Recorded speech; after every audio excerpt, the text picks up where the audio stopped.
जय जगन्नाथ जे मासम लाई फाइनाली आज आम पकुड़ी छाणवार गोटे प्लान कलु जेनटा कि आम आड़े बहुत जोर रे वर्षा होजी हेते लगी बोली आम गोटे पकुड़ी छाणवार गोटे प्लान कलु। देख आमर चाहा भी बसीजी जेनटा कि आमर चंदन भाई कहछन देख पानी केनता गलुजी आमको तो काहाकू जणा नाई पकुड़ी छाणवाटा से लगी जेनता भी हो छाणी देबो बोली भाबलु।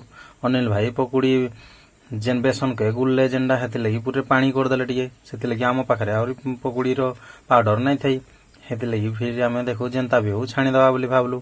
नाइट मारवा हेतु गोटे पुकोड़े आमको बहुत हैरान करुला। देखो जेन पुकोड़ा हैरान करुची से पुक केनता करवा बोली भाबुजु से लगी देखो मो हाथे से पुकोड़ा बोला जेन पांची खापिदेला हेतु मोर मोर हाथे पूरा चाबी देला पुकोड़ा से लगी 2-3 जन सांग भितरु मोर चाबी देजी पुकोड़ा से लगी समस्त हाथ भी टिके टिके फुली जाइए। देखो मोर हाथ गुटे केनता हो जाइए जेन पुक चाबी देथिला सेटा पूरा मोर हाथ गोटा पूरा पूरा फुली जाइए। देखो आमे तो जानी नहीं से पुक को केनता जे विषाक्त पुक परी लगुची हेते लगी मोर पूरा हाथ गुड़ा फुली जाइए मोर सांगर गुटे हाथ फुली जाइए।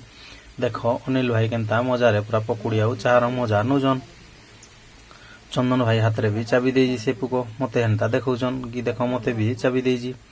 टमाटर सख्त सहित चाहा आउ पकुड़ी रो मजा बहुत अलगा से लगी वर्षा पाक आम बसिक एटा गोटे एंजॉय करूँ। सब सांग मैंने मिसिक बहुत खुशी रे बहुत एंजॉय रे आम बसिक पकुड़ी